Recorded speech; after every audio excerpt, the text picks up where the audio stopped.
আসসালামু আলাইকুম। বিক্সিন ফেদার্সের সবাইকে স্বাগতম। আশা করি সবাই ভালো আছেন। ঠান্ডা আসলে পড়তে শুরু করছে, আস্তে আস্তে প্রকৃতির মধ্যেও এর প্রভাব অনেকটা পড়তে শুরু করছে। আমাদের এখানে বাইরে যে ডারবিয়ান প্যারটগুলি ছিল সেগুলিও দেখেন শীতে আমেজ অনেকটা পেয়ে গেছে। শীতের কারণে অনেকটা জুবুথুবু হয়ে বসে আছে। আজকে রোদ নাই আকাশে কোনো, তো ওদের খাঁচাটা এরকম বড় একটা খাঁচা দেওয়া হয়েছে, পাশে ওদের বক্সের ব্যবস্থা করা হয়েছে, ব্রিডিং বক্সে। এই খাঁচাটা ওদেরকে নতুন দেওয়া হয়েছে, যার কারণে একটু জবুথবু অবস্থায় আছে, কিন্তু কিছুদিন গেলে একটু রিল্যাক্স হলে ঠিক হয়ে যাবে। তো আজকের ভিডিওটায় অনেকেই থাম্বনেল দেখেই বুঝতে পারছেন যে ভিডিওটা কি সম্পর্কে। ভিডিওটা হলো যে বাইরের সবগুলি আমার যে খাঁচা ছিল এগুলি সব খালি করে ফেলা হয়েছে। এখানে আমার যেগুলি আগে ভিডিও যারা দেখতেন তারা অনেকটা ধারণা পাবেন। এগুলির ভিতরে সব গুগু ছিল, এখানে ওই ডারবিয়ান প্যারটগুলি ছিল, ওদেরকে এইখানে বড় খাঁচায় দিয়ে দিছি। আর এখানে এখন আপাতত আমাদের যে খরগোশটা আছে ওইটা দিয়ে রাখছি, ওকে এখানে একটু জায়গা দেওয়া হয়েছে। এটার ভিতরে গিয়ে রাত্রে ঠান্ডার ভিতরেও ঘুমায়। তো এটার কারণটা হলো যে বাইরে এখানে শীত শৈত্যপ্রবাহ অনেকটা শুরু হয়ে গেছে, শীত চলে আসছে। এই জন্য বাইরের যে পাখিগুলি ছিল সব ঘরে শিফট করে ফেলা হয়েছে।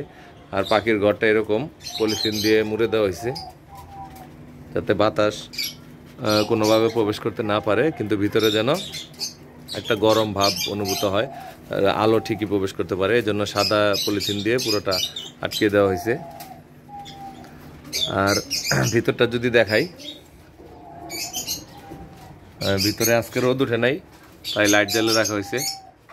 এরকম আপনারাও যখন রোদ না উঠে তখন দিনের একটা নির্দিষ্ট সময়, দিনের যে সময়টুক থাকে সেখানে লাইট দিয়ে রাখতে পারেন। এখানে ভিতরে বেশ ভালো একটা গরম অনুভূত হচ্ছে, বাইরে টেম্পারেচার অনেকটা কম, তো ভিতরে এখানে দেখা যায় যে এখানে হয়তো ক্যামেরা অনেকটা বুঝতে যাচ্ছে না, এখানে ঘরে প্রায় 26-27 ডিগ্রি টেম্পারেচার চলছে। ডায়মন্ড ডাব এবং গুগু জাতীয় পাখিগুলি যারা পালি সেক্ষেত্রে গরম রাখা খুবই গুরুত্বপূর্ণ, কারণ এগুলি ঠান্ডা একদমই সহ্য করতে পারে না। গরমে এদের তেমন কোনো সমস্যা হয় না গুগু প্রজাতির পাখির, কিন্তু ঠান্ডার ক্ষেত্রে এগুলি বেশ অসুবিধায় পড়ে যায়। তো সেজন্য এই ব্যবস্থা। বাইরে এখন কোনো গুগু পাখি নাই, শুধুমাত্র কবুতরগুলি বাইরে আছে। তো এই যদি দেখে কবুতরগুলি মাশাআল্লাহ সবগুলি খাইতে নামছে। মাঝখানে কবুতরগুলি অনেকটা অসুস্থ হয়ে গেছিল, চোখে পানি চলে আসছে।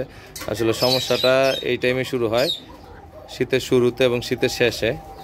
এই সময়টুকু একটু কেটে গেলেই আর তেমন কোনো সমস্যা হয় না। আর যেহেতু ওদের ছেড়ে পালি, ঠান্ডাও একটু বেশি লাগে, আবার ছাড়লে সকালে একটু উড়াউড়ি করতে পারে। তো আলহামদুলিল্লাহ এখন কবুতরগুলো অনেক সুস্থ।